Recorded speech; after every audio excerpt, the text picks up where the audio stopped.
Don't be a lemon. Be a rosebud. Behold the power of magnetism. What would your finishing maneuver be called? The circumcision. Follow the process. Hello everyone and welcome to the Let's Talk Wrestling podcast, the podcast where we review every segment of Raw and give you the wrestling news of the week.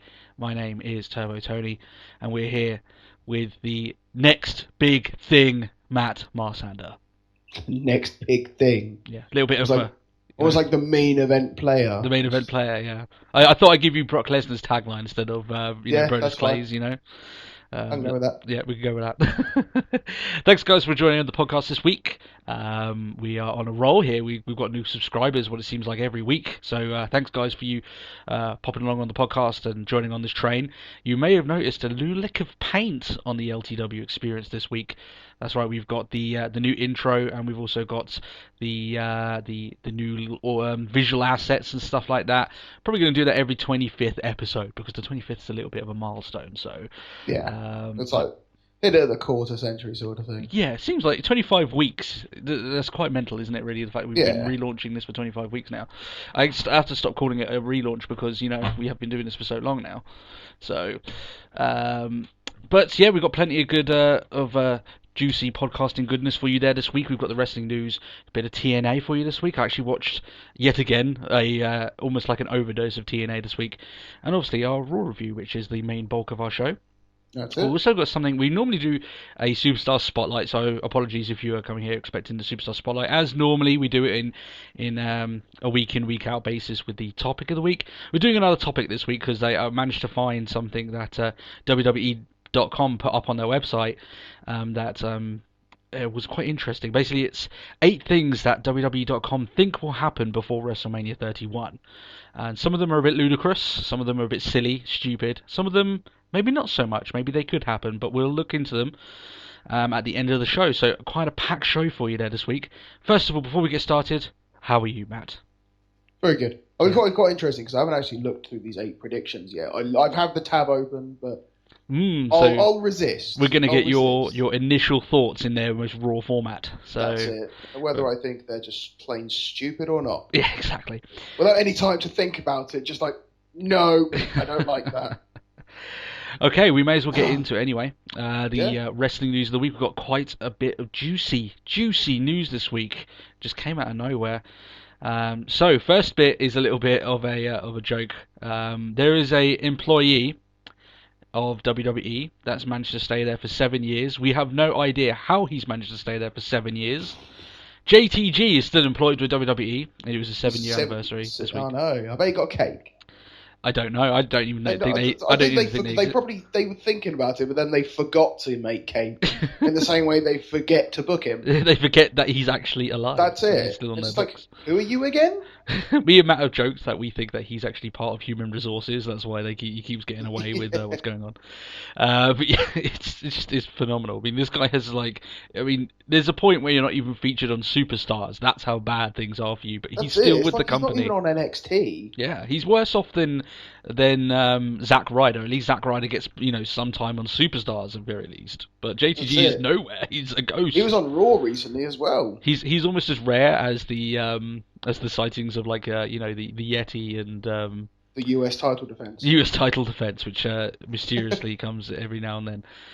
So if you guys spot JTG on a wrestling show, please leave a comment because we'd like to know if this guy's still alive. Maybe I don't know. I don't know what's happening. Maybe he just creeps up at a house show. Yeah. Maybe. It won't be on anything televised. Yeah. I just need Rusev to smash something. And there's no evidence of it. House show, JTG. Yeah, that's it. But if WWE are doing predictable storylines, why don't they just make JTG win the WWE title? That'd be quite unpredictable. Just out of nowhere. Obviously, I'm joking. I'm not being serious. I'm actually winning the belt, but yeah, he actually has a timer on, which I think is hilarious. He actually can find a website that actually has a tracker from the moment that he signed with WWE, and it's ticking along nicely. And that's obviously how I knew that it's gone past 7 years this week. So JTG is still going strong. 3 more years, and he'll have a decade of destruction under his belt. So just imagine that tagline. How much longer do you think he's going to last? Seriously, though. I don't know, but I think I found the JTG clock. Okay, there you go. Ticking along nicely, still going along. 7 years, 4 days, 47 minutes, and 24 seconds. And counting. Ding, ding. So, fantastic for him. Bravo. Yeah. So, to be honest, I don't even... This has just gone past the laws of time and physics at this point, his reign with the company. But like I said, 3 more years and he'll have a decade of destruction under his belt. So... Oh, yeah. Okay, so here's another bit of news for you. Bit more juicy news. WWE have signed Prince Devitt, who is a huge international star. Mm-hmm. He has got these same sort of credentials as Kenta, who was rumored to have signed last week with the company. And it seems like WWE are going on this spree of snapping up all the highly rated indie talent that's around. And the idea, I mean, the internet wrestling community are pretty much going mental with the idea of having a Daniel Bryan, Devitt, and Kenta match, triple threat goodness. I'd go crazy for that. Yeah, I think we're a long way from that, though. Obviously, these guys aren't going to come straight onto the roster, and I don't think they should either. It takes a while to get used to the WWE style of wrestling and get used to their advertisement breaks and, getting into their new characters, because they ain't going to be the same characters when they get across. So give them a little bit of time in developmental just to learn the ropes, get used to the wrestlers there, and then they can come onto the main roster. They've definitely got the talent for it. WWE are snapping up a lot of talent recently, and going along those lines. And like I said, this is just an IWC wet dream. So, definitely. Just anything Devitt is just good. Yeah, that's it. The IWC will have it. I'm looking forward to seeing more of him. I haven't seen as much as I would like to, but there's quality there. There's no denying that. So we're looking forward to that. The biggest news story of the week, however, this is a huge, huge news story. There was a huge finance drop in the stock market for WWE this week. Yeah. And when I mean huge, we're not over-exaggerating here. Vince McMahon is rumoured to have lost in and about $340 million. That's it. That ain't chump change. That's a lot of money. We once said here that he can throw a couple of million here and there and won't be a problem. 340 though is a bit of a difference. I think it worked out as like it's to the point that he slipped below the billionaire threshold. I think that's the point now. And this is a huge drop. This is mainly due to the fact that they were holding out for a better TV deal with NBC, but it shows that they actually didn't get that deal and they've had to pretty much take what was on the board and snatch it, sort of thing. So obviously they're still going to air Raw on the USA, which is part of the NBC conglomerate. Yeah. But it seems that deal was not what WWE had expected, and the stocks have mirrored that. And it is a massive drop. I think this is probably the biggest drop WWE have had in terms of stock drops since they went publicly traded company. Which isn't a very long time that they've been a publicly traded company, but this is a huge drop in money for Vince, and this is going to sting his bank account quite a bit. I think this is a case of we said before with the network coming out, Vince was trying to have all of his own cards to play, and he was going to let people come to him and try and get the show off of him. It seems to have backfired. Huge backfire. They're now in damage control. They're having a conference call on Monday to speak to investors. Their actual finance management is like on a rampage trying to figure out how they can get themselves out of this mess. But there's going to be no easy way to fix this drop in the market, unfortunately, for Vince. It's going to take a while, if they ever do it. They may not get back up to that. They may do, but could recover. They did lose. It'll have to be good. They lost a hell of a lot of stock. It's not a little bit here and there, which we have said before. A little bit of stock price. Sometimes it goes up. This was a massive, massive drop. And they are also under investigation by finance companies as well to see if all of their dealings are legit and everything like this. This is a tough time for their finance department to kind of deal with all the stuff that's going on them now. And I think that this came out of nowhere. I don't think they were expecting this. So all the more reason why they could be in more trouble than they are now. We'll have to keep an eye on it there. By no means, people may point to this and think, well, WWE is now going to be going into bankruptcy. No, that isn't the case. They've just taken a massive hit. WWE are a juggernaut of a company. They ain't going to go down just to one big hit like this. There's going to take quite a few for them to have serious problems. They're fine. They're fine. They've got no problems. In terms of closing their doors, it's not that bad, but this is a massive hit nonetheless, and we're going to keep an eye on this because this could get more and more interesting. Because this sort of stuff ain't going to go away quickly. It's going to stay there for a while. Next bit of news: Bo Dallas did not make his debut on SmackDown this week. No. The word is apparently he's going to debut next week on SmackDown, which I don't agree with. We've said this before.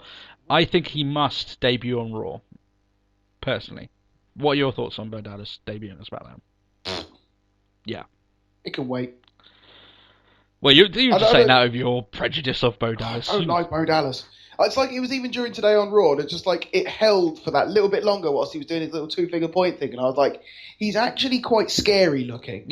Yeah, one of his poses is a little bit. It reminds me too much of his brother, Bray Wyatt. Yeah, that's it. It's like, it's like, oh god. It's like, have you seen pictures of his sister? No. It's scary. Oh, it's really? Bo in a wig. Oh wow. But I would agree though that it's more beneficial to stick it on to debut on a flagship. Yeah, definitely, without a doubt. And the idea that Adam Rose got the big debut after the pay-per-view, that's the ideal time slot, and that sank like a stone. Arguably, I think Bo Dallas's gimmick has got more chance of getting over as a big heel. Yeah. But we'll see how this goes. I know they want to put a lot more stock into SmackDown, make it stronger, but I don't think this is the way that you do it, personally. Make it so maybe his first match is on SmackDown, but he has to make his first appearance on Raw, so people understand who he is. There's a lot of people. We're wrestling podcasters, so we watch a lot of wrestling. We don't watch SmackDown, so if we ain't gonna watch SmackDown, your general wrestling market probably aren't either. They're gonna catch it if it's on, rather than anything else. When was the last time you watched a full episode of SmackDown, Matt? Edge was around. Oh, that's a long time. Unfortunately, I think I'm the same. I think it's been a very long time since I've watched one. A full episode? A full episode front to back, yeah. I couldn't say. I think the thing that annoyed me about SmackDown back in those times is that half of their show was built up around From the Vault matches, and it wasn't exactly matches from the 2000s or 1990s. There were matches that happened like a year ago with people that we didn't really care about. So yeah, that was the bit that I didn't like about SmackDown. But there has been irreparable damage done to that brand. There's a lot of work that needs to be done to it to make it people really want to catch it each week. But at the moment, It's under the same sort of thought with SmackDown. If it's important enough on SmackDown, they'll either replay it on Raw or they'll do it again on Raw. So I don't need to watch SmackDown. And a lot of people think the same way. So that's what wrestling news for the week. Obviously, that finance issue was a huge story, and rippling as well. I imagine if you lost $340 million, Matt, I think that would sting a bit, wouldn't it? Oh, I couldn't even afford to lose £3.40. Yeah. So 340 is like an atom bomb. Yeah, that's it. Yeah, I think I'm in the same boat as you as well. So TNA, if you haven't caught us before, I catch TNA, Matt catches NXT. He hasn't caught NXT this week though. It is harder for us to get NXT over here in England and Ireland. Also for TNA, I understand that some people are a little bit confused with TNA. The reviews here, we actually get the show a few days after the guys in the US do. So we technically review the episode that aired last week, not the one that aired this week, because that's the quickest time I can get it. So I can only review what's in front of me. You know what I mean? That comes up on my screen. That's it. TNA. We had a long topic about TNA last week. We highlighted about a lot of the issues that they had.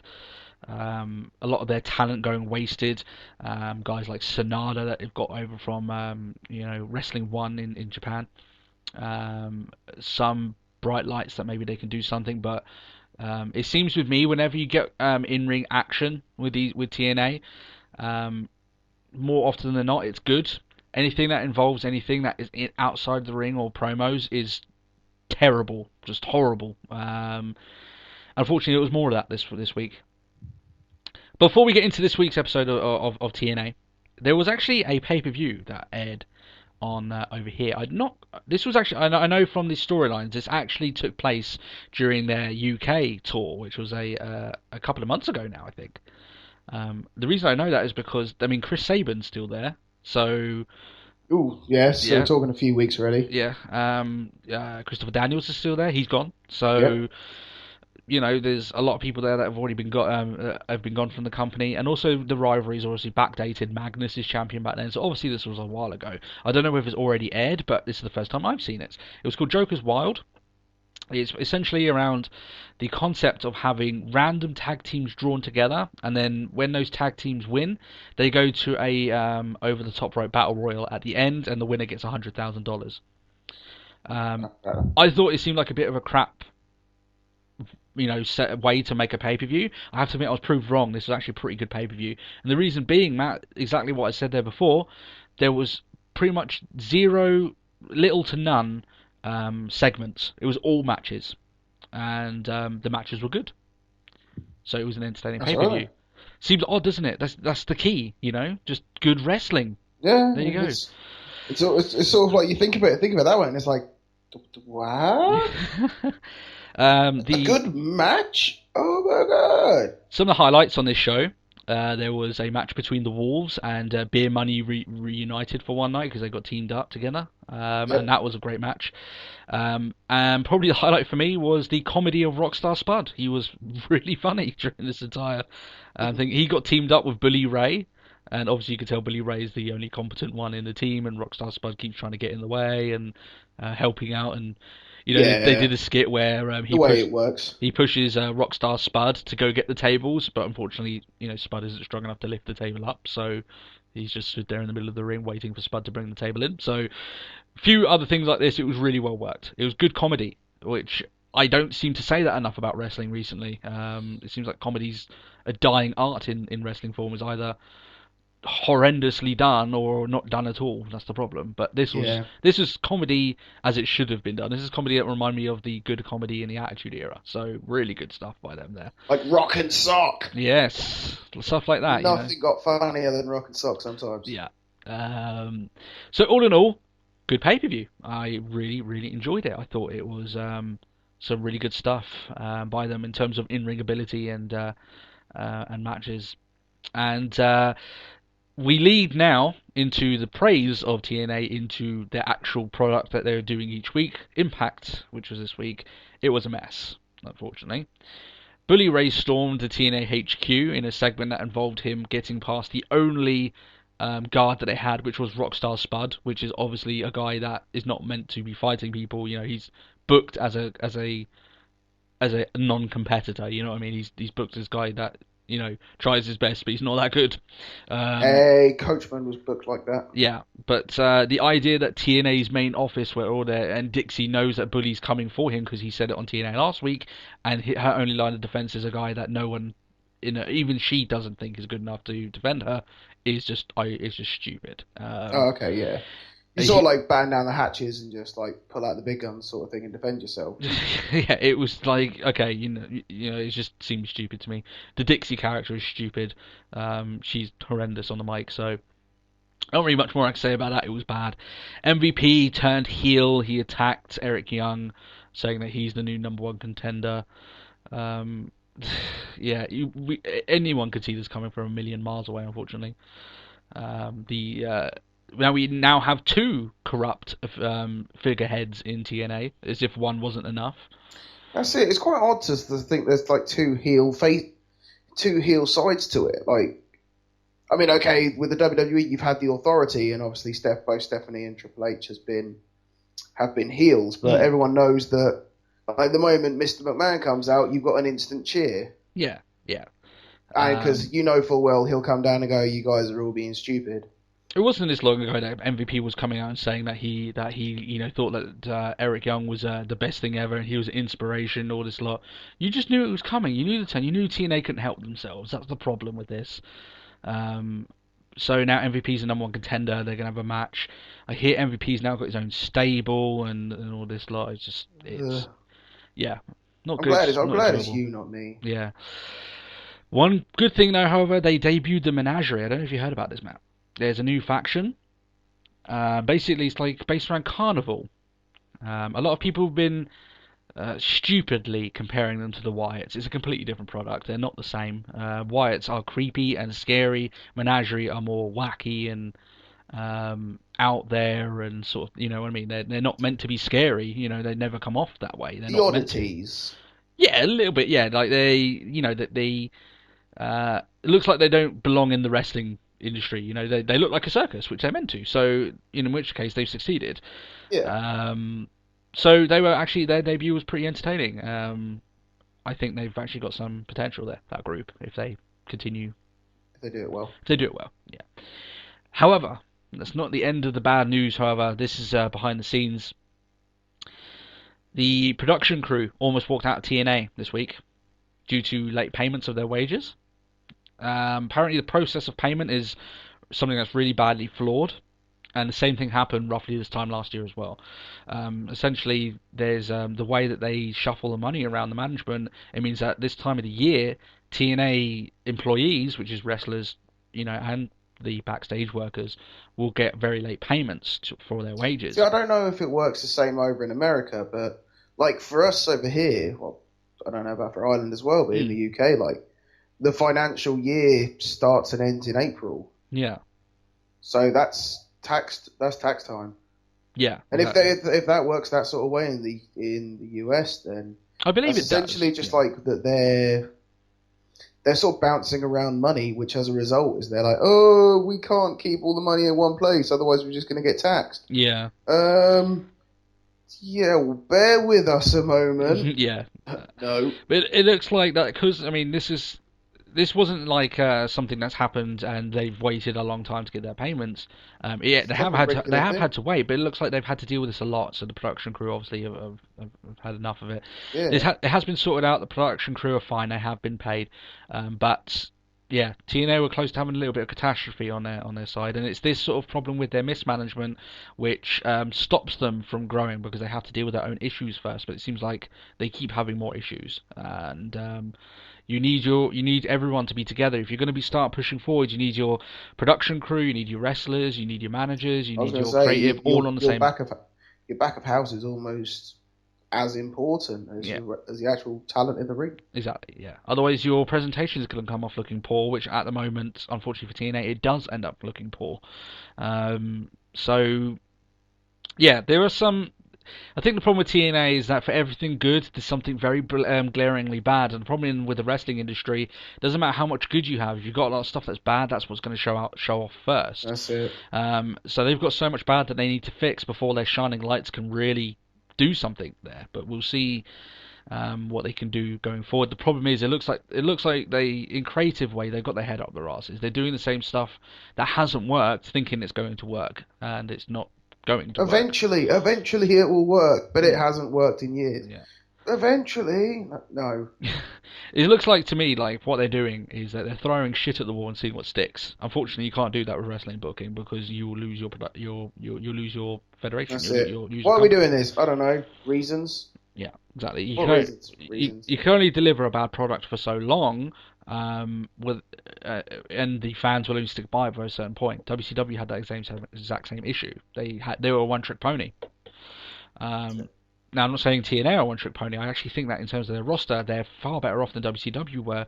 But there are issues there that need to be ironed out, and if they're not, then I can see them going backwards rather than forwards, which is the worst thing for them. So they're already going backwards. Yeah, they are going backwards, unfortunately. Or they're doing the same in wrestling. If you're doing the same thing, you are going backwards. You know what I mean? And that's what they're doing. Yeah. Talk about doing the same thing. By the way, if you're a TNA fan, you think we only rag on TNA for doing the same thing. Don't worry. This week we're ragging on WWE for doing exactly the same thing. Because their new pay-per-view Payback is essentially Rematchamania. Yes. Essentially, from as it gathered. Yeah. We're going to cover this. Just a slight stipulation change. Exactly, yeah. And this just reeks of we've got no plans after WrestleMania. It reeks of lazy, but then you get that slump anyway. Yeah, this is a pretty bad slump, I have to admit, though. Yeah. Let's go into our Raw review, the bulk of our podcast. If you haven't caught our podcast before, We review every segment of Raw. This is even the small backstage segments. But don't worry, we don't waddle on about nothing. We get through it all. So if it comes on TV, we talk about it. Exactly. And there is a lot of stuff to talk about this week. Some good, some bad. But we're going to talk a lot about some of the. You may think, oh, you missed the biggest news story of the week about Daniel Bryan. No, don't worry, we haven't. It's just that he had a segment this week, so we're going to talk about it there. So yeah, that's it. Let's get into this. Opening segment this week was with the Shield. Have to admit, this week I wasn't feeling their promo. They were talking about a lot of stuff that they have done beforehand. It was a lot of the stuff that they've said to Evolution beforehand. It was a copy and paste promo. Yeah, which is, unfortunately, we've come to expect better of the Shield. Now, we don't think they're as good at giving promos as the Wyatt family, obviously not, but this is the first time in a while I haven't been that engrossed in what they've said. So, maybe that's just the presentation of them talking, maybe, the likes of Reigns, or, I even thought Ambrose here was a little bit cookie cutter. Stale, yeah. For Ambrose is a little bit of a shock. Probably distracted by titties in the road. Yes, and mastering them, of course. That's it. So they essentially see Evolution arriving and they go and attack them. It wasn't much of an attack because the Evolution were barely scratched, and it seems that like I said, they're running out of ideas how to elongate this rivalry between these two factions, which is ironic because this is only the second month. You look at Bray Wyatt and Cena's program, which is going into its third month now. That's it. Yeah, this payback will be the go home match for Cena and Wyatt. Yeah, hopefully. Yeah. Yeah, because we've seen enough of that. We'll get into that. But yeah, we're getting a lot of rematches here on this card. I mean, even if Bryan wasn't out, which he is, when we will be getting a rematch there between him and Kane as well. So the three main events that we got from the last pay-per-view, we would have got them again. We're still getting 2 out of the 3 of them guaranteed as well. So I think when WWE do this, they make it hard for people to really get invested into their pay-per-views. And Payback as a pay-per-view yearly has been pretty poor. So it's a little bit shaky. Yeah, nothing jumps to mind when I think of Payback. Yeah. I mean, last year, Ryback was main eventing it with John Cena getting destroyed by Cena and being made to look like a chump. And there was nothing else really going for the show either. That's it. So, yeah, essentially, they attack Evolution, and that's essentially it. They don't really do anything. They get separated and they just ruffle up their suits a little bit. So that's pretty much it. That's it. Done. The crowd are into the Shield, but I didn't like it. I thought this was pretty tame by their standards, very lofty standards. First match of the night: RVD against Jack Swagger. Yeah, that match. Yes, I'm sure. So I use match very lightly. Yeah. Zeb Coulter was delivering a promo straight from commercials. A commercial came back and Zeb Coulter was in the middle of a promo. Don't like that, personally. WWE. I know they're doing that because obviously they want to get the crowd riled up and they get the bulk of what he actually wants to say when he gets back from commercial. I don't like it, personally. Just cut to commercial after the Shield bit, come back with Swagger coming down, and then, even with Swagger coming in, cut to commercial and then have him do the promo then. I don't like how they do this. Sometimes their cutting seems a bit off, personally, in their presentation. Yeah. He adds Adam Rose, who apparently is English now. It's such a BS thing because on Raw they said he's English, but apparently on the WWE website they have him down as like he's from the Bahamas. Yeah. Yeah, he's actually like as a person from South Africa. It's just like. He's like creating his own Bermuda Triangle between the 3 points. We don't know where. Yeah, like such a bastardized map now. Next time when he comes out to his match, I bet Justin Roberts to say he comes from parts unknown, just to really throw a spanner into our works. He's come from parts unknown because nobody knows where he comes from. No actual country wants to claim ownership of Adam Rose, but yeah, apparently he's English. So like I mean, next minute he'll be Dutch. It's like, yeah, should we have super party? Look at my rabbit, yeah. Yeah, you're Rosebud. Oh god, you can have an accent off with Lana. Anyway, carry on.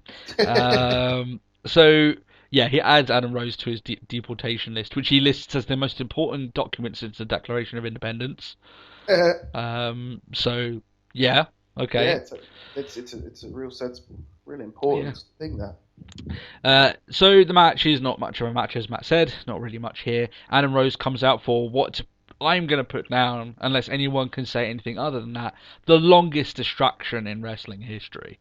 Yeah. He basically came down, did the trust exercise off the ropes. He got carried around. All the while, Jack Swagger's not thinking, "I'm in a match." Then what came into his head, heard the bell go during the entire minute that Adam Rose is out there just doing his thing.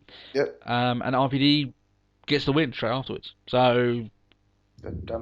Yeah, Adam Rose costs Swagger the match. They're building towards a Swagger and Rose match at Payback. So, the problem is with this as well, as we said last week, the crowd were not into Adam Rose. The longer this goes on without him getting a response, the harder it will be to get. That's the problem. So, that's it. I mean, look at Fandango. Yeah. I mean, he was lucky to get the whole Fandangoing thing anyway. He got the Fandangoing from an after Mania crowd. Yeah. So.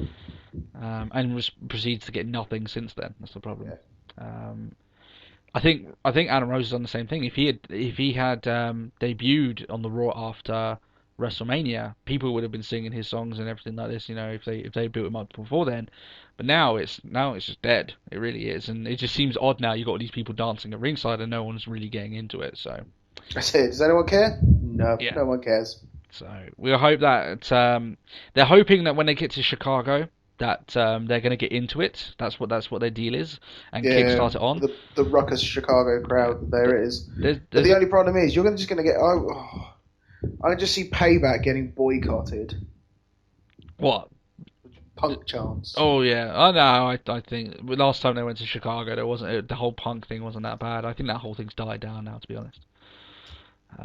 But we'll see. That happens to Chicago, isn't it? I'm sure that he'll get a big response, like in a rowdy place like Chicago. But is that going to be enough to really kickstart his gimmick? I'm not sure. It's either going to take a lot of time, or they're going to have to change the way that they do it. The thing is, it doesn't. I wouldn't count it as a kickstart of the gimmick. The Raw after Mania. It's like this crowd took it, but doesn't mean the next crowd will. It's the same thing as we said with Fandango.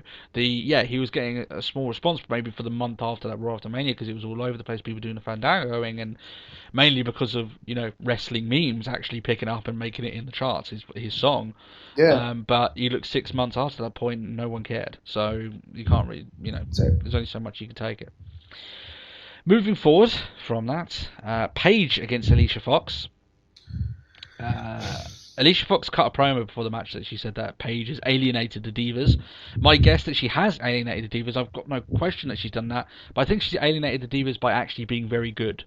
So that's what I think anyway. That's it. She's alienated us. Why? Because she's better than you. Yeah. Now, I have to give some props to Alicia Fox here. She was wrestling and attacking like a heel. She attacked Paige before it. I know it's something that we should expect from their roster. But and she was doing targeting as well. Yeah. So she was wrestling like a heel. She's panning to the crowd. She was wrestling like a heel. I know, like I said, we should expect this. We shouldn't be praising it, but because we haven't had it in a while, we're going to praise it and hope we get more of that. Yeah. It's been a very long time. I mean, even Tamina wasn't that heel during her match with Paige, So she's going full-blown heel. Fair enough, that's fine. This match was okay. Paige came off looking as if she did the hit-and-run win. Which again, which is a little bit unfortunate. I'm not liking the hit and run wins that Paige takes. Like at the moment, it's literally, Paige is just getting beat up. Oh, Paige done. Yeah, or she gets the cross lock in. What if I Scorpion lock? Some of her matches don't come off like that, but some of her matches do. This one was probably the biggest example of that. I mean, she got no offense in. Paige turned her at the end after getting beaten up and then gets the win. They need to book her a little bit more. Even Emma gets more offense. Yeah. Now, I'm not going to come out and say that they're booking Emma better than Paige. They're definitely not. Oh, hell no. Emma's not the champion. Yeah, Paige is actually getting booked pretty well, in my opinion, but they could do a little bit more there, in my opinion.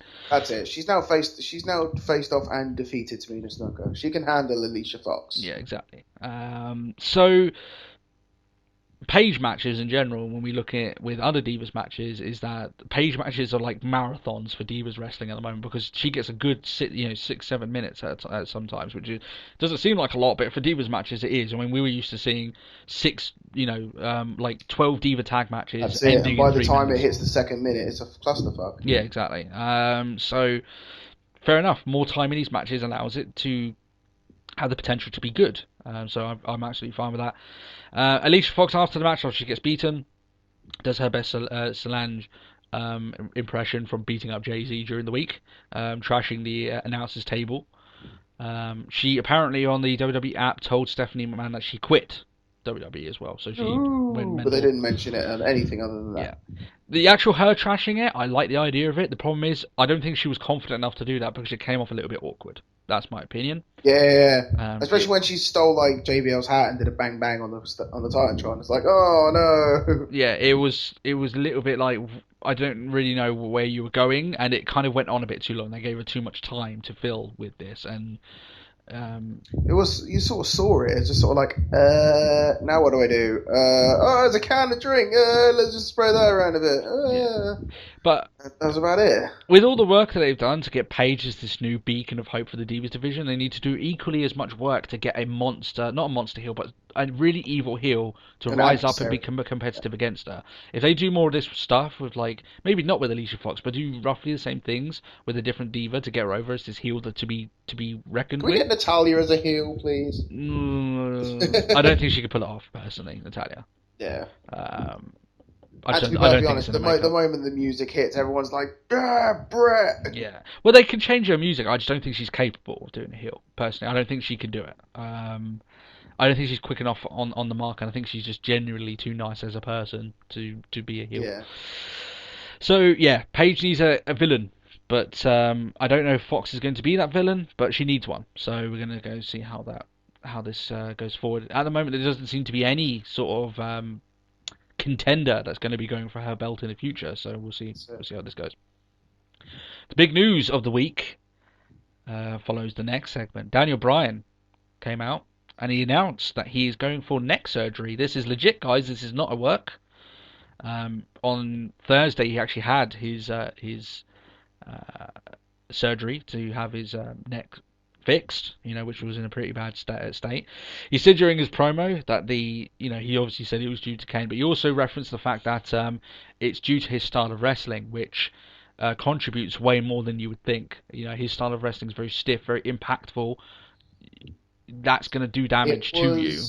They mentioned it on WWE a few months back. The fact that Daniel Bryan would be doing a Steve Austin podcast, and it was on that actually Steve Austin mentioned, it's like your 2-footed drop kick, like missile drop kick from the top rope, like the opponent takes none of that. Really, all of that is you landing. It's essentially a dead fall, isn't it? So, like that move alone could probably have been the reason. Yeah, a lot of people are pointing also to his diving headbutt off the forklift at the last pay-per-view, Extreme Rules. But I think this is like Edge, this is a lot of stuff that's built up over time. Eventually your body just gives out and you need to get it fixed. The problem is with this, okay, we need to talk about a few things. We're going to talk about his recovery, and we can talk about whether they should take the belt off him. So first, recovery. Unfortunately for Daniel Bryan fans, like myself and Matt, and obviously a lot of other people out there is actually a chance he may not come back. When they actually say this, they're not trying to build up, he comes back, he shouldn't have come back. With neck injuries, you go and ask Steve Austin, there is a chance you may not come back to wrestling at all. You ask Edge, he had a neck issue that stopped him. He was champion, and he was champion at the time. Yeah, exactly. So anything to do with the neck is serious stuff. He may not recover to wrestle again. So that is now maybe a small chance, but we need to keep this in mind. His recovery also may take several months. This also injury 6 to 8 weeks. They reckon SummerSlam would be the earliest he'd be back. Yeah. He also, this may have shaved quite a few years off his career, this injury. So you need to be aware of that as well. It's actually, I'm making it seem very dire, but unfortunately it is. With an injury like this, it is. Also as well, he may not keep up the style of wrestling that actually got him over when he comes back, because his body may not be able to handle it. You look at Austin. Now, he had a much more aggressive break of his neck. Obviously, we know that, but he would do, now obviously he wouldn't do all the stuff that Daniel Bryan did, but he was a bigger guy and he would get around the ring, he would bump like mad, he was a Mac technician, he would do a lot of these elaborate moves. After he broke his neck, he couldn't do that. He wasn't the crazy brawler that he got. Well, it's almost like he got famous as the brawling Austin. Yeah, well, yeah, his rise to success was as that person, because his character already got over at that point, so most of the work was done. If you go look at Austin before he broke his neck and Austin after, Austin is like the ring general or something. Yeah, it's completely different. It's like they're not bad. They're not bad and good. It's different styles. He had to adapt his style completely to deal with the fact that his body was giving up on him. That he couldn't take all these bumps. He couldn't bump all over the place, like he would do for people. He just couldn't do it anymore. It wasn't something that he could do. So Bryan may have a little bit of that himself. There might be a few moves in his repertoire that he may have to stop doing for the benefit of his career going forward. Unfortunately, his running knee may be one as well. Yeah, maybe. I still think, as you said, his top rope deadfall drop kick, I think that's got to go. Personally. Yeah, easily. His running knee isn't as bad because he can land roughly on his side and roll out of it, sort of thing. He's not hitting them. Oh, that's very true. But then it's also a terrible thing. Like, he may sort of, like, his breaks is the fact that he rolls his neck on the landing. Yeah. And that may contribute as well to a lot of the damage that's been done there. So there's going to be maybe some of his high impact moves that get the crowd going. He might have to take them out of his repertoire because they do permanent damage to him, and he has to go about that. So it's going to be interesting to see how he alters his style. Maybe he might not have to at all. I'm not saying that he's definitely going to have to. He may be completely fine. It may just be a precaution. He might come back better than ever. We don't know, but more than likely, this is going to impact him for the long term. So. Now, here comes the other bits. Me and Matt have already spoken about this. Yep. We seem to be in the minority of people. We believe that Daniel Bryan, if he's going to be out until SummerSlam, should be stripped of the title. Yes. Now, I'll explain why, then Matt will explain why. My belief is, I think it's a little bit insulting for his fans that stick by him and say, you shouldn't take the belt off him. Because I know they're doing it because they don't want him to lose his buzz, I think it's a bit insulting, Daniel Bryan, for you to think that belt is the only reason that he's where he is now. He doesn't need that title to be over with the fans. He's already done it. So you could take the title off him. You could even make him come back and be the number one contender and get the belt back. That's not an issue. He's come back from his injuries, made this massive comeback again. There's nothing that can stop Daniel Bryan. Not even injury, not even the authority. You could do that. That's fine. You don't need him to be champion. For him, if you take the belt off him, he's not going away. He's still going to be there. And I think people are worrying a little bit that if you take the belt off him, that's the end of this rise. No more Daniel Bryan is. He's going to go down the roster. He's not going to get forgotten. Bullshit. I don't believe that, personally. No, I don't believe it. And I also think if he's going to be out for 2 or 3 months, that's way too long for you not to have your biggest champion on the roster for that period of time. You have to take the belt off him. That's it. You can make a new champion. You can make a new rival for Daniel Bryan. I don't think you should make Kane your champion. I'm not saying that, but you can pick someone else and have Daniel Bryan as your next marquee main event at SummerSlam against your new champion. The People's Champion who had it robbed from him against the new champion who could be a heel. Could even be Triple H himself. You could do something along those lines. Or a little or like tournaments or anything like that. Yeah, make it a heel that people hate, and you want Daniel Bryan to come and save us again once he comes out of injury. You can do that. I think people are flying off the handle. I think they're worrying that if you take the belt off Bryan, that he's not going to get back to the height that he is. Bryan, right.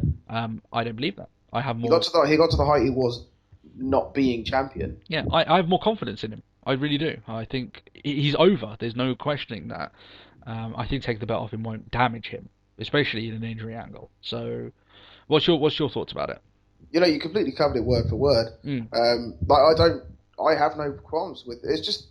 It's exactly that. I mean, the WWE title is a story title. It's not a major title. It's no more than that. Yeah. All the titles are storyline titles, but like the WWE one more so than anything. And as you said, just to not have your champion like on the show at all for the better part of 2 to 3 months is pointless. I wouldn't say it's damaging or anything like that, but it's a waste. You have a title, you use that title. Yeah, it's a waste if you don't have it on your show. And that's it. But yeah, I mean, as sort of as I was sort of saying whilst you were giving your thing, like a tournament would be an ideal thing. Yeah. Because with a tournament, you get good matches out of it. You stick main event guys in it, and then everyone's a winner because we get good matches. But then also you get that big heel built up to the point where, you get a big heel to be your champion from there on out. Yeah. And then you just have him be a dick to everyone. Yeah. Like literally play the Lord, the Lord amongst peasants, like the God amongst mortals sort of thing, sort of mentality. And then as a result, you crave Daniel Bryan to return. Yeah, we're waiting for him, That's it. You can run vignettes of him getting better, and he may be telling him, this guy thinks he's in control, and he may be beating all these guys out there, but I'm coming back and he ain't gonna beat me, and he's gonna be the shining light again, and then you can be the guy to save us. Come in and overcome the big odds. Yeah, exactly. You could do something along those lines. It's all about how they present it. Obviously, they could have him return and present it badly, and people may think, oh, it's just Bryan coming back. But if they present it right, this could be big business for them. A return thing it could be just as big for Bryan as anything else. Absence makes the heart grow fonder, and Bryan is in the hottest period of his career right now, but I don't think that's the end for him if you remove him from that. The one thing I will say, however, though, that this injury really couldn't come at a worse time for Bryan personally, because you look at, obviously this is the biggest rise of his career. He wants to go on a long title run, but you look at the poor booking that he's been involved in recently. You look at his the likes of his father passing away, and obviously Conor the Crusher. Like his whole personal life as well. It's like bad things come in threes sort of thing. Yeah, like you said, it's and the neck injury just tops it off. So after WrestleMania, it hasn't exactly been a smooth ride for Bryan in and out of the ring, shall we say? So maybe he, this time will refresh it in his mind. He'll come back just as hungry as ever. But we'll see how the surgery goes. It's supposed to be a success, but the problem is with these things, WWE aren't lying to you. They're not saying, oh, we don't know when he's coming back because they want to build it up. They honestly might not know. These things are touch and go. You may not know until he's recovered a couple of weeks, until you really know just how much damage was done or how much was fixed. And then even after that, he's got to be cleared. Yeah, exactly. And the more time you spend out of the ring, the less you get ring rust. And for someone that's been traveling a lot, your body gets used to not being out of the ring, unfortunately. So you have to put it back through the trial of fire, so to speak, and get it back ready, especially if you're the main event on the show. But I'm sure Bryan will be okay. It matters how the injury, how bad it is, and fingers crossed that this isn't the end for him, because he's got plenty more to give. So moving on from that, if you guys have got any thoughts on that, or you think that Bryan... In fact, I'm going to make that the question of the week. Do you think Bryan should be stripped of the title? Do you think he should keep it for the amount of time that he's out, even if it is for as long as SummerSlam, or even beyond that? Do you think he should remain champion? I'd love to hear your thoughts on that. Leave a comment, or even ask us a question about certain things that maybe you think that we didn't cover about this whole thing. We're more than happy to answer that in the next episode.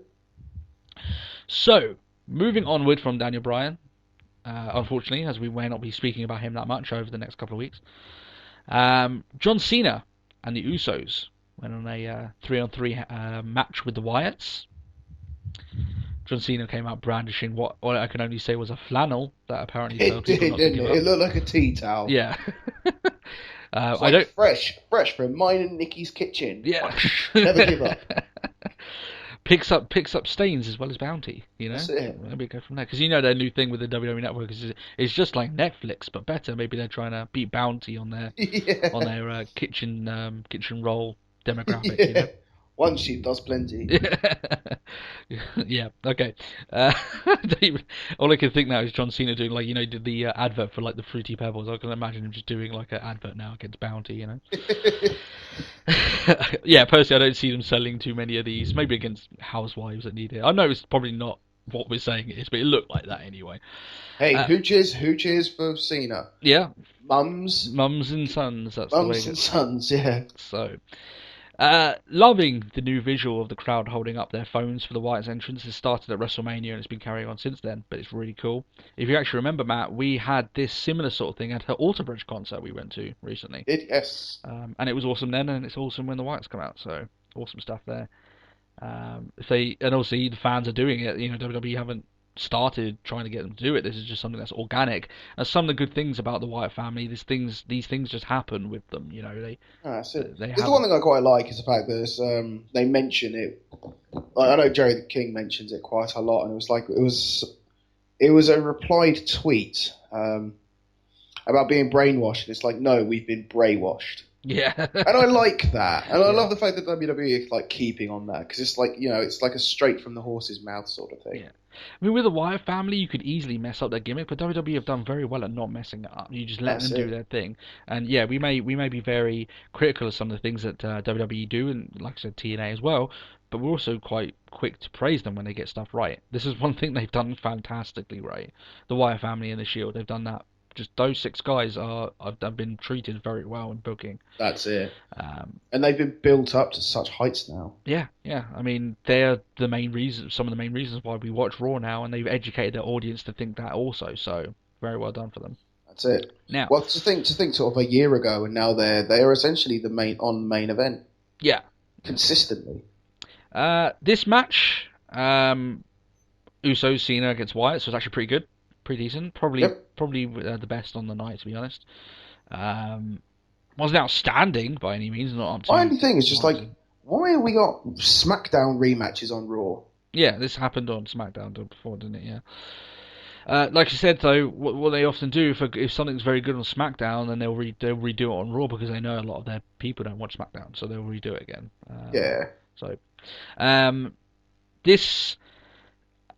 When everything went a little bit mental at the end, I just thought it was quite funny that the ref was basically standing there, not doing anything, not trying at all, trying to get people in their own corner. You basically just gave up and let them do what they wanted to. I do like referees to really try and enforce the rules. Am I here to maintain order? Yeah.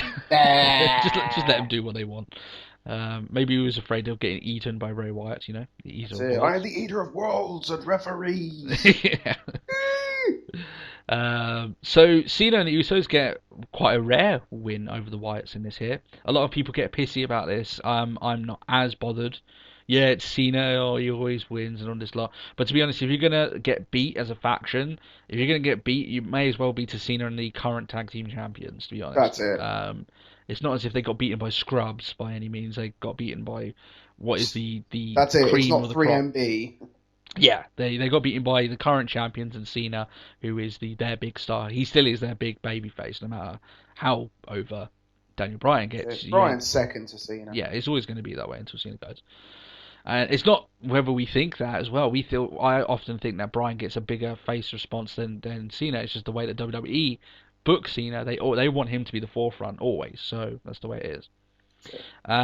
So yeah, a lot of people, like I said, they getting a little bit pissy about Wyatt's losing here. But if you're going to lose, like I said, you're losing a good company, I guess.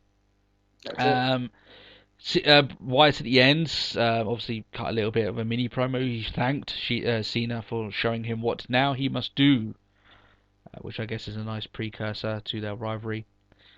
We'll just skip forward to what their part of the end, so we don't have to do it now. Obviously, it hooks up quite well. Okay, yeah. He said basically had a promo later on, going towards what would be a last man standing match between the two.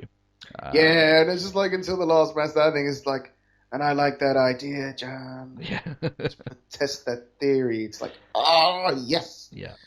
What's better than a steel cage match? A last man standing match. Yeah. I like the idea that like we now are conditioned to think that a last man standing match is more brutal than a cage match. But because it is. It is, yeah. That's the way it is nowadays. Anyway, the one thing I would say about this is that I mean they've drawn this rivalry on as long as they can. I actually think this extra month that they added on to make it like a trilogy of pay-per-views that they've fought is a little bit too much. So anymore, if they go on for more than this, which I doubt they will, normally they go the rule of 3. It will be damaging. It will be damaging to the pair of them because people are starting to get a little bit out of this by now. So they need to have new people for Wyatt to go towards, and there's a few people that he can rival with, apart from Cena now. His brother. Ha! God, no. I don't see that happening anytime soon. Yes, do it.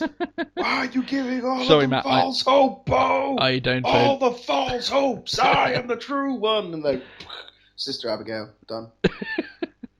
You just want him to be like... I just want him to hurt Bo Dallas. I want Bo Dallas hurt. Okay? I think... Do you have dreams of hurting Bo Dallas? You might have to get that checked, man. No. Get Dr. Shelby over to give you some therapy. May have to be that way. Hug therapy or something. I can imagine you just like kicking Drew out of the night, just thinking of damaging Bo Dallas. Are you a little bit sad? I think he's actually debuting too late to be involved in the next WWE game. Are you a bit sad you won't be able to wail on him? Oh no, not another WWE game that I won't be buying. Yeah. Moving on. Evolution came out. They basically no-sold the attack from earlier. They look pristine. Yeah, that's it. Are you hurt? No. No, they're just coming out. Fine. Orton and Batista were blowing a gasket. They've had enough of the Shield. Apparently, Triple H said that the Shield want a rematch for a match that they've already won, and I have to agree with Triple H. It seems a bit silly, really, that the Shield want to beat them up again after they've already won the match, and Triple H was basically insinuating that it was a bit odd himself. So. The thing is, though, it's the fact that the Shield won, but it's not over, sort of thing. So regardless of even though they've already won the match, but it doesn't mean it's over. Yeah. You're still screwing them over at every turn. Yeah. So. But it's not as if it's like, normally you'd have the heels going, we're going to crush them at the next pay-per-view if they think they're going to cross us, and then we're going to have a rematch and they ain't going to make out, and everything. But it's like, the Shield want the rematch with us? Oh, okay, we'll do it. This sort of thing, okay. Yeah. It seems a bit odd to me. Now, they single out Reigns specifically and say that he will not make it out of Payback. But then the Shield come and attack it again. Batista snaps and essentially tells Reigns that he'll face him tonight. In what would seem a very interesting match between Reigns and Batista. Some people have said Batista obviously has not been up to scratch recently, but I actually think recently, especially in tag team matches, that he's actually been improving back to his original standard. He's not tanking as easy as he used to anymore, and that just comes from being in the ring. So I think he gets a lot of hate at the moment. I think that some of that is unjustified, personally. But we'll see. Moving on. So we had as we said, it seems that we're going to be shown the positives and the negatives of the Divas division. We had the positives, so we get the negatives now. Nikki Bella versus Natalya. This section never happened. I'm afraid it did, Matt. It never happened. I'm afraid it did. It never happened. So I'm going to explain. I've scratched it from my mind. Oh no, Natalya can't draw a picture. Oh, but she's hurt my feelings. I will have to wrestle her. Yeah. Oh no, but let's get all the talentless ones out the back to rate the match. The fuck? Why? The ones who have no reason to be there. Let's get Cameron and fucking Eva Marie, just I think this was a really good match, I'll give it an 8. You don't understand fucking anything. You don't even know how to tie your own fucking boots. Oh, so you did see this match? Okay, so yeah, Matt pretty much covered it all there. As we said there, the very idea that someone painted you a picture and you didn't like it, so you're going to fight each other on Raw. Do they really want us to laugh at them this much? Watch our Total Divas! No, because I really can't care less about Total Divas. Yeah. But why not? It's because shit like that happens. Yeah. Now, the scoring thing, obviously Chris Jericho invented that, so they need to, give him some props there. Show him some respect. Yeah. Now, here's my thing, right? If the pretense is this shit, and the gimmick is this horrendous, it doesn't matter about the quality of the match, and the match itself wasn't great, but if the match was a 5-star match, because of the gimmick and the pretense, it would still be awful. You're still surrounding it with crap, so all we can see is crap. And it displayed all the reasons why me and we both are just sick of this happening. It happens over and over again. Like I said, I don't have a problem with Total Divas as a show. I think it's fine for WWE to try and appeal to that demographic that don't normally get into wrestling and try and get them in. But when it starts affecting my weekly Raw, That's when I start having an issue with it. That's it. And it's seeping into the show. I can completely understand we have Total Divas to try and get, like, I don't know whether it's just to get women back into watching wrestling sort of thing. Yeah. They can now watch this thing. It's like, oh, look at these strong women and their day-to-day lives and all things like that. And it's like, I will watch it. Yeah. But it's the fact that it's men that watch Raw. That's it. Yeah, that's your main demographic. That's going to be your paying demographic. Like, if I wanted to watch Total Divas, I'd watch Total Divas. Yeah. I don't watch it. Like I said, I mean, before I know you're a little bit more against Total Divas than I am, but personally, as I said, I don't. Against Total Divas, I just. I can see why they do it, and obviously gives them some revenue, some exposure. But like I said, it's seeping into my weekly wrestling, and that's a big problem. That's it. So that's the main issue with it there. But the problem is as well, in the same breath, me and Matt aren't stupid. We know this is going to continue. WWE are patting themselves on the back thinking this is brilliant. And we're just shaking our heads, really, unfortunately. So, moving on, because I don't really want to think of that again, and Matt's probably going to have a brain in a forehead. Yeah. You're going to have a brain aneurysm. Sheamus against Curtis Axel. I didn't realise, apparently, but Ryback will have really good power in terms of booking, because they can choose who faces who, because they did a coin toss to see who would face Sheamus during the match. Yeah. I didn't realise that the rules were so lax on booking, but fair enough. It wasn't a great match, but Sheamus won anyway using the cloverleaf, and Ryback attacked him after the match. So because obviously Ryback, so they do have booking power, they just make another match between Sheamus and Ryback. Yeah, that's it. I will say this match was better than the Curtis Axel match. I could almost go as far as say I enjoyed this. Yeah, it was alright. It wasn't that bad. Miles better than the Curtis Axel. Which for a Ryback match is... Yeah. I'll tell you what, it seems like such a thing from like a year and a half ago where we were just like, Ryback's going to be like the greatest thing ever. And now we're just like, that was a good match for Ryback. And I'm shocked to have said that. Yeah. It's quite the fall from grace when we thought this guy could be the next big thing. But yeah, the only thing I would say about this match, right, is that Sheamus is the big star, and obviously he's going places that Ryback as a team aren't. But I still aren't a fan of a single person beating tag teams on their own. I think it devalues the tag team. I think it devalues the two guys in a very damaging fashion, and I don't think it does. I mean, the problem is the way that they normally book this now. It doesn't give anything to Sheamus.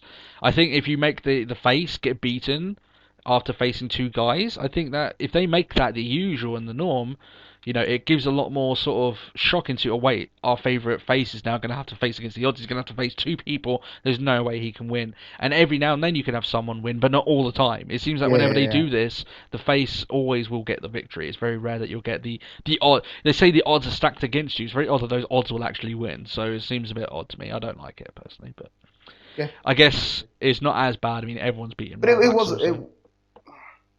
it was a sort of match where it's like, oh, this could actually go in Ryback's favour. If it does, it would actually be... Like, I at one point thought Ryback was going to win. Mm. And as a result, I was thinking to myself, that's actually really good. Because that would help push the team of Ryback. And especially, mainly because it'll bring Ryback back into a sort of position where it's like, he can actually beat people who are headliners. Yeah, legitimate. I mean, he's the champion now, Sheamus. So, and it wouldn't look bad on Sheamus because US champion, but yeah. I mean, he's obviously wrestled 2 matches, so you wouldn't put any qualms on the guy losing the second one. He's beaten one guy already. You know what I mean? That's it. But that's the way the WWE book this nowadays. They like doing this, unfortunately, and I don't agree. But yeah, obviously I don't know what they're going to do. Maybe they're going to have Ryback and Axel continue feuding with him. Maybe they'll go one further and Sheamus will just beat them in a handicap match next week. I don't know, but I thought the idea was that with Sheamus for him to go heel and take over Batista's place, but maybe Batista isn't going anywhere for a little while, and they've got a bit of time to do where he could just beat people randomly as the US champion. But we'll see how it goes. Steph came out. I'm really sick of this fake face stuff that she does again. She's such a brilliant uber heel. She just needs to be uber heel again. That's how good she is. That's it. Enough of this sort of like, oh, I'm really caring. Yeah. Bryan got dragged out by Kane with his shirt all ripped and looking like he was a pile of mess. Looked like he fell asleep out the back. Yeah. Essentially, yeah, it just looked like he taken one too many painkillers and just fell asleep, maybe. Brie came out to check on her husband. Maybe she should have brought her scorecards that she was using in the previous thing and scored how her husband took the beating. That's it. Or maybe she could have given me the scorecard, and then she could have, and then I could have rated how much I genuinely believed she was worried. Yes, you can rate her on her acting abilities. Because there's no negative sign. You can probably use the 0, 1, and 2. You don't really need much more than that, I think. They didn't give me a negative. Yeah, yeah. He got carried out to the ambulance, and Brie pushed Stephanie and said, "Stay away," and it was pretty much in that exact same fashion. It was horrible. It was really bad. That's it. And to be honest, if Bryan is going to be on TV, you may as well have Kane come over as the guy. Oh, he's attacked him again. Come over as this monster, because there's work that needs to be done for him to get more over as a legit monster. See, this is the thing. Are we going to now see like Nikki Bella, like Brie Bella versus Kane? Because like you laid your hands on me. It's just like, it seems so stupid. I'd love it. We'll just get Karma back for a one-off match, just to punish Brie Bella. Like you raged left. The problem is owner of the WWE, and you rest your hands on me. You shoved me. Repercussions, and then we get Karma back. Yeah, but the thing is with Karma, if you remember, like the last thing that she was on like WWE was that the actual Bellas were actually telling her that her unborn baby at the time was going to look ugly and stuff. So they were being very heel. So I think a lot of people will be cheering for Karma in that case to beat the shit out of Brie Bella. I don't care as long as we get Karma back. Yeah, exactly.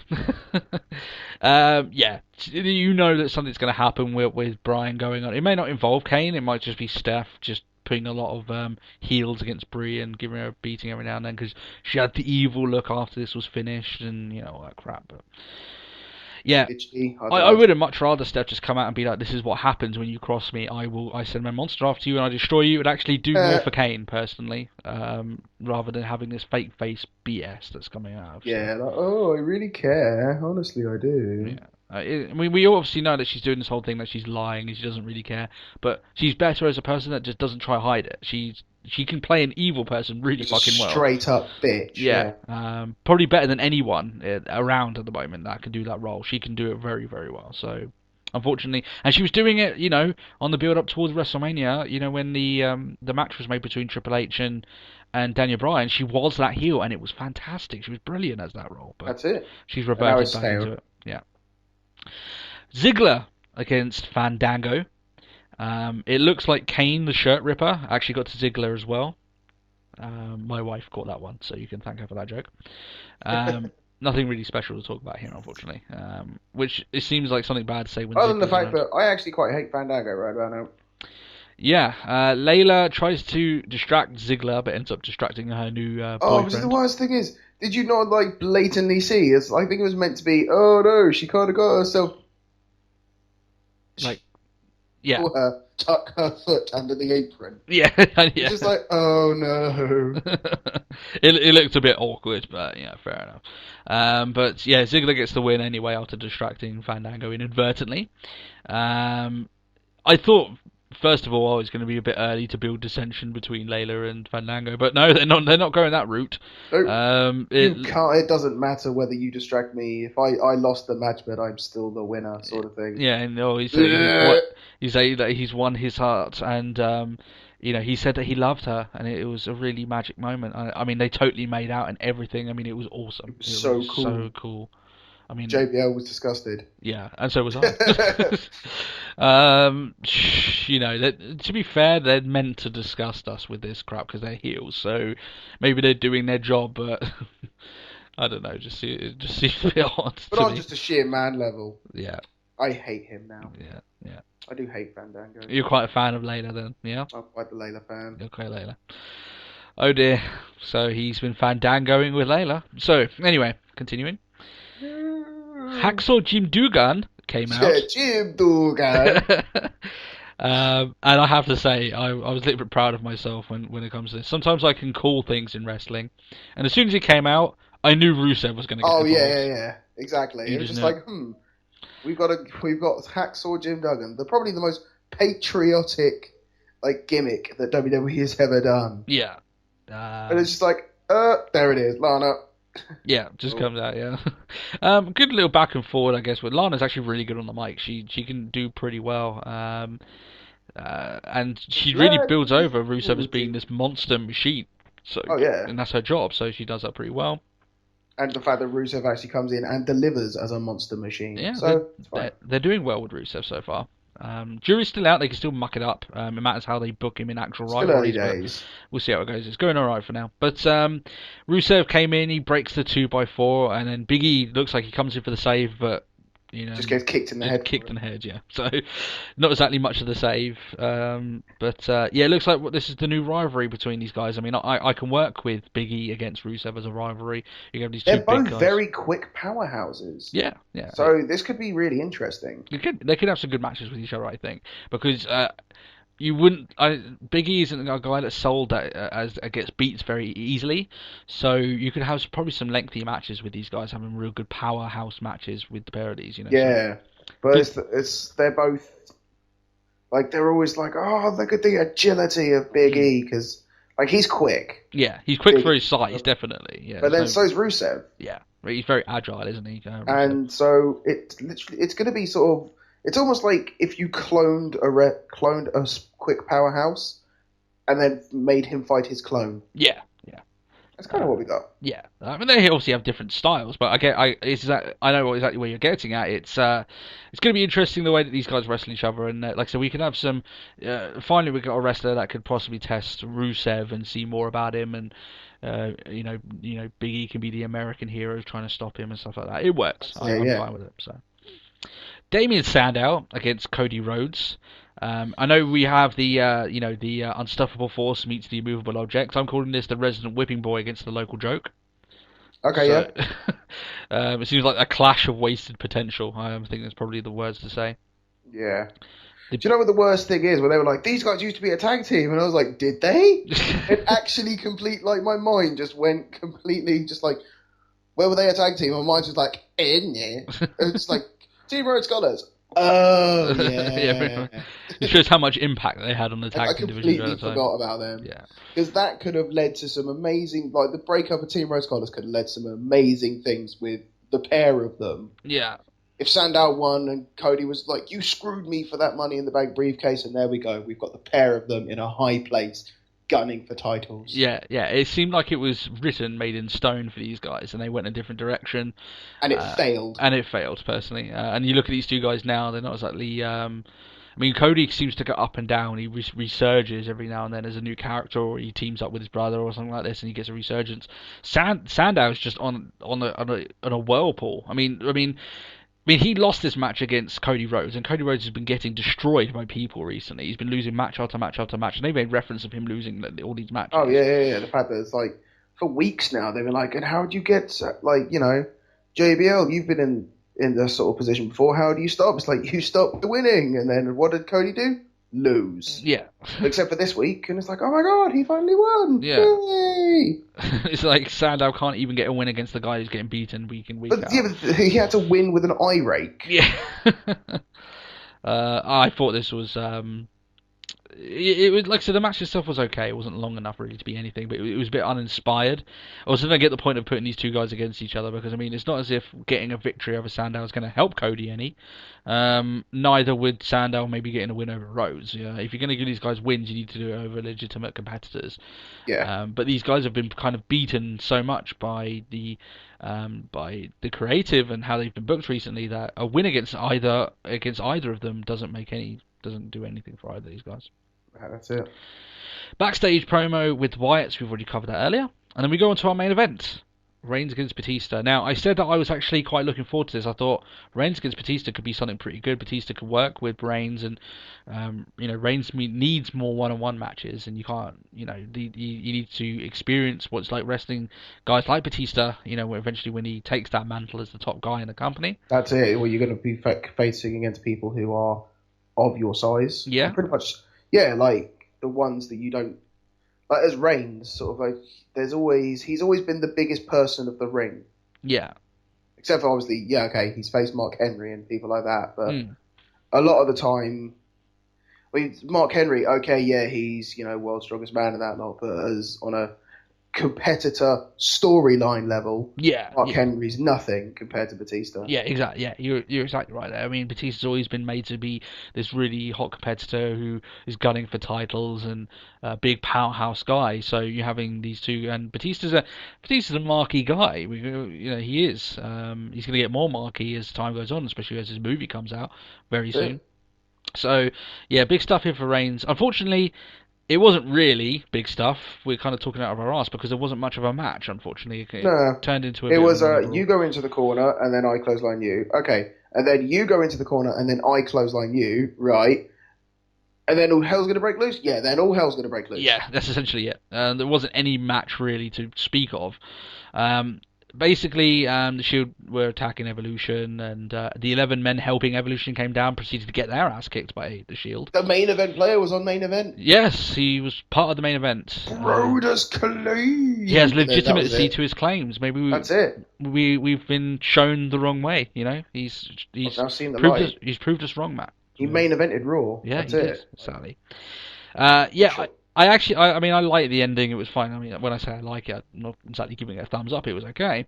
The Shield are going to be remembered as one of the all-time great factions, but it is a shame that we didn't actually get to see Reigns against Batista. That's my opinion. I thought that was a pretty interesting main event, and it just didn't happen. It just deteriorated into a brawl. I did like the whole standing tall finish. Just like, you think you could play your games again, but not this time. I would have much preferred if they'd given the main event more time. They could have done that afterwards, giving these guys maybe 10 minutes to show what they can do, and then you do this. But the match never started, really. It wasn't really much into it. And to this point, we haven't seen Reigns tested 1v1, and they're going to have to start doing that more if they're really going to push this guy up to the next level, because he needs more one-on-one time in the ring. Yeah, that's it. So, that's Raw this week. All in all, I'm not that impressed by this Raw.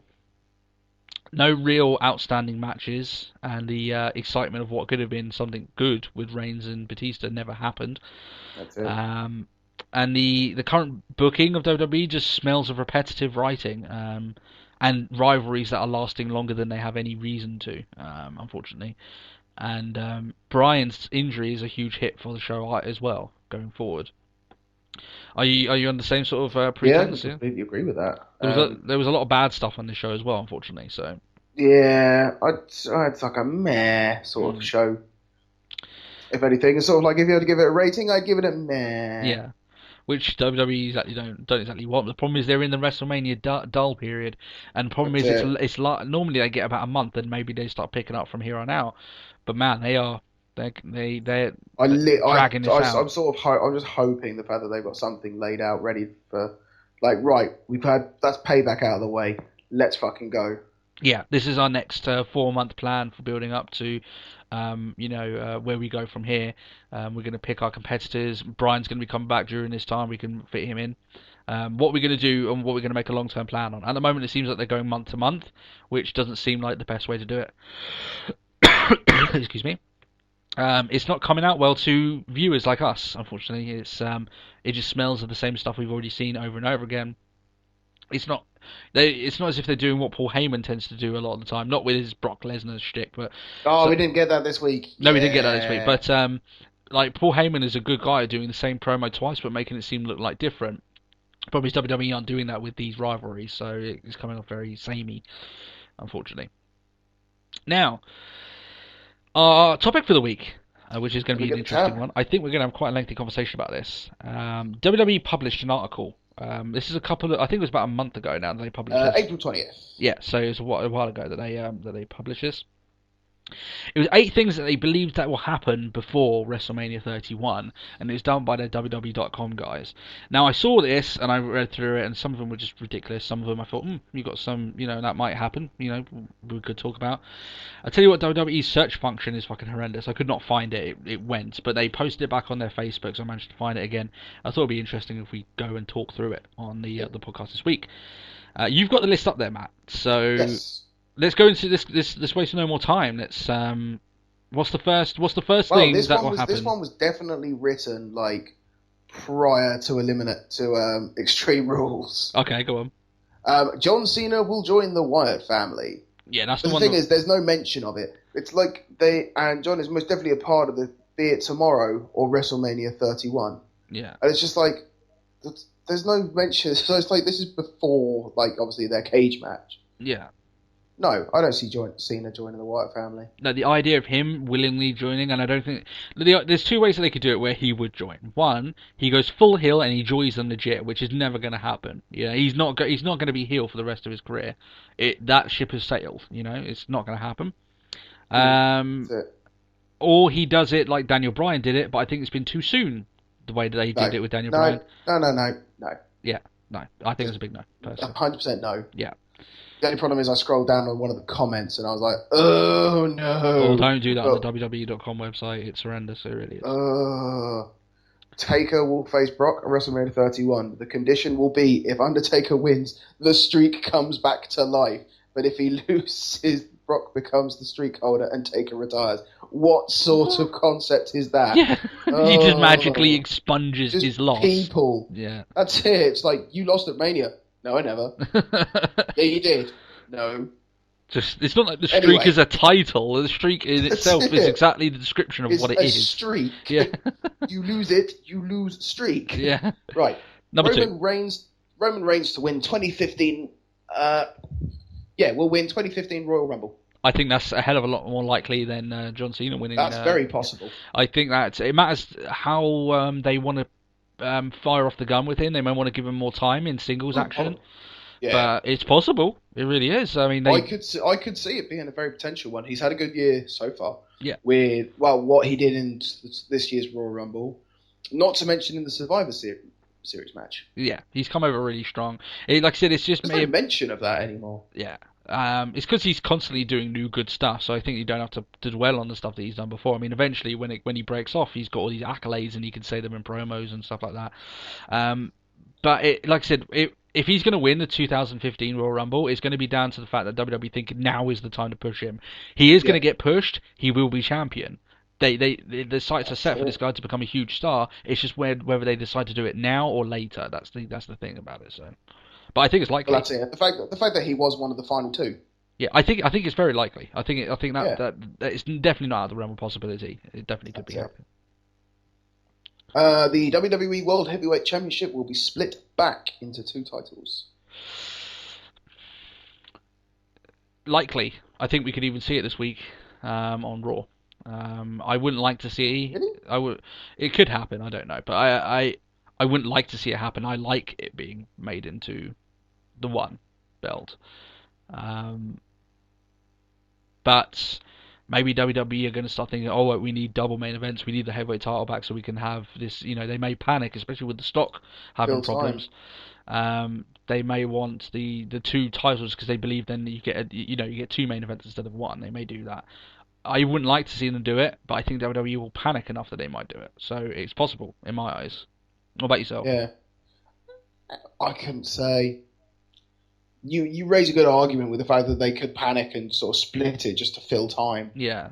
But I don't know. It's quite odd. Let's just see. Yeah. This is number 4 now? I'm loading it. Stephanie will target the Divas Championship. No. No. And that's ridiculous. We're never going to see her separate. Anyway. She's not going to be... Hang on. Is this actually meant that she will... Yeah, this is saying that she's actually going...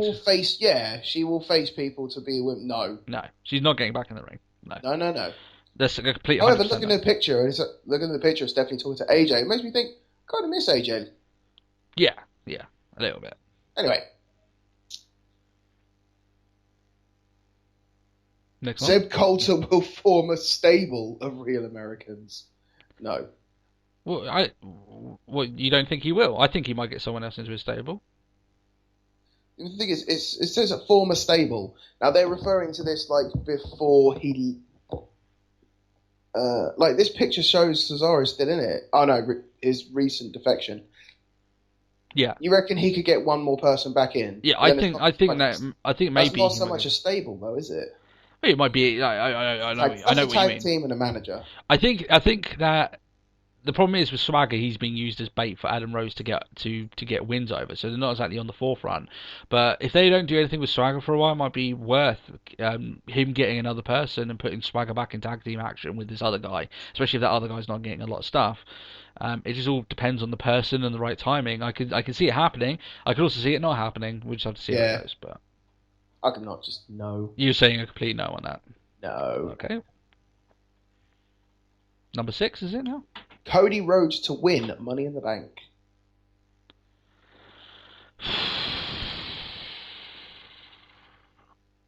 I will say no. I'll agree with you there. With the way it has been going recently, I mean, unless they they'd have to like build him up before the Money in the Bank pay-per-view. Yeah. To sort of just like, I'm sick of being the little bitch who keeps getting kicked around the ring. I'm going to prove myself. Yeah. Unless this win this week is like the start of his rebuilding, I very much doubt it. If they had in mind a long-term plan that they were going to have Cody Rhodes be the Money in the Bank winner, then they would not have treated him as badly as they have done the last couple of months. They may not have even had him on TV losing. They may have just had him having the odd match here and there, just kind of tipping him over until it comes time to really put the heat on him. That's it. But no, I don't see it personally. I don't think. I mean, think about it, right? We've been saying there that it'd be for just the one title. I don't see Cody Rhodes as the WWE World Heavyweight Champion. I don't think he's that star power enough to do that. No. So, no. That's it. You can always win it and lose, but I think, why would you do that? I think that's just really damaging. Look at what it's done to Sandow. I think they need to learn from Sandow and not do it again, personally. So. Okay.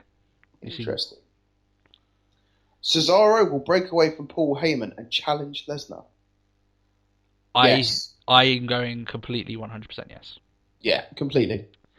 And I think it would be the ideal thing for Cesaro. I think that would be the next step in his rise to the next level where he needs to go, in terms of challenging for titles and being main event caliber. It'd be like that final hurdle, like if he can challenge Lesnar, even if he doesn't win, like just it would put him up there. And that could be a good match as well, Cesaro against Lesnar. That's it. Like it'd be a really physical match as well. Yeah. And think about it, if Cesaro gets the win over Lesnar, and Lesnar's now the guy who broke the streak, that's going to be huge for Cesaro. That's going to be his calling card. I can see that happening even as early as SummerSlam, maybe. Yeah. We'll see how it goes from there. So, the last one, I agree with. Okay. The Undertaker will retire. I disagree. You disagree? I think if he's going to retire, I think he'll retire at WrestleMania 31. So I guess if that's what they're saying, then I agree. Yeah. I think he's going to have one more match against Lesnar. I think he's going to. I think Really? personally, I think if he was going to retire, he would have bowed out in a way that we could have had more of a overlook on his career.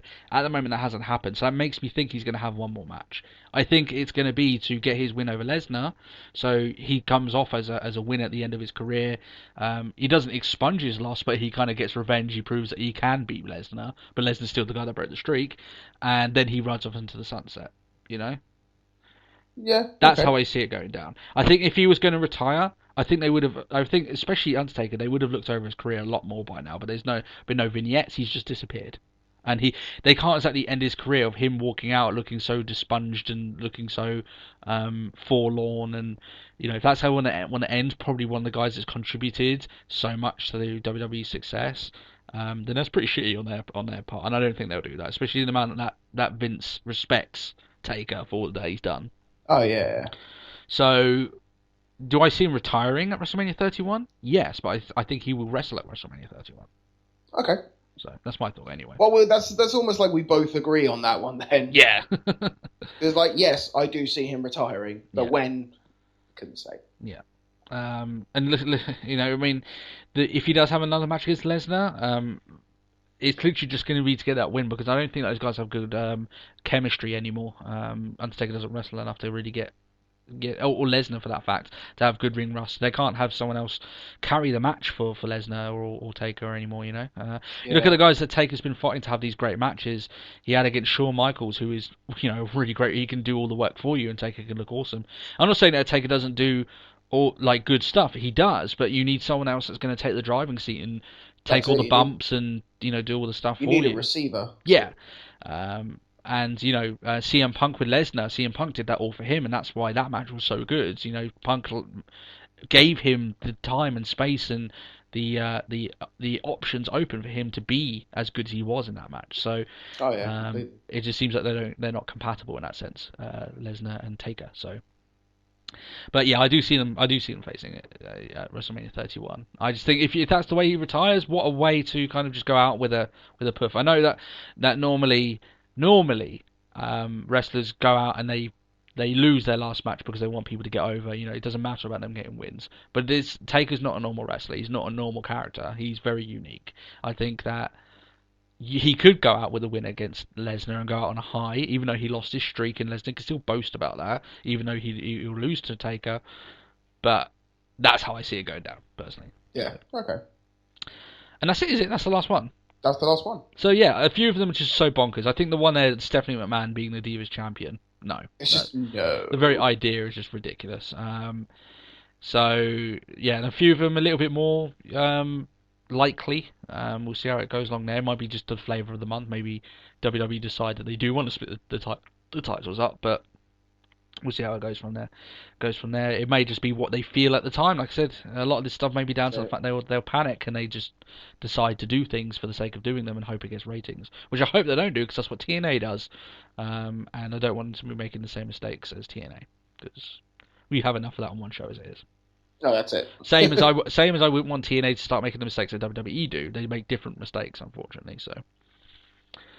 So I think that's actually it. I think that's our podcast for this week. Yeah, I think we've had a monster podcast. We've reviewed Raw, we've done our wrestling news, TNA, and that nice little article there.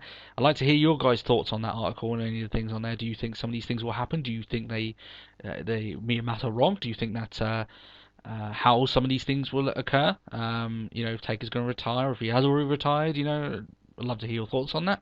If you have any questions for the podcast, they'll get read out on air, and we will answer them on the episode. So leave us a question if you want to be featured on Let's Talk Wrestling Podcast. And if you're new to the podcast as well, why don't you subscribe? We're getting new subscribers every week, and I hope you guys are really enjoying the work that we're doing here, and the new lick of paint that we have this week, going forward for the next 25 episodes. And from myself and Matt, thanks for the guys that have been sticking around all this time, for, like I said, the new subscribers as well. We are growing very nicely, and we do enjoy and very much appreciate you hopping along this train ride with us. So apart from that, guys, I hope you guys have a great week. We're going to review the Raw next week, which I think is the last one before Payback. I'm not sure. We always end up with this one. We'll see. We'll find out. And obviously I'll review TNA, and I know that the NXT pay-per-view is coming up soon, or the NXT event is not really a pay-per-view because it's on the network, but me and Matt do have a way that we can catch it, so we're going to try and do that, and we'll give you our thoughts on that as well, because the NXT eagerly awaited NXT arrival was brilliant, so I'm really looking forward to really wrestling by those guys down in NXT. But apart from that, guys, as we said, I hope you have a great week. Leave us a comment, leave us a question. If you feel like it, leave a like on the video. It's not needed, but we appreciate every way that you can support the channel. And we'll see you guys next week. Bye bye now. Catch you soon.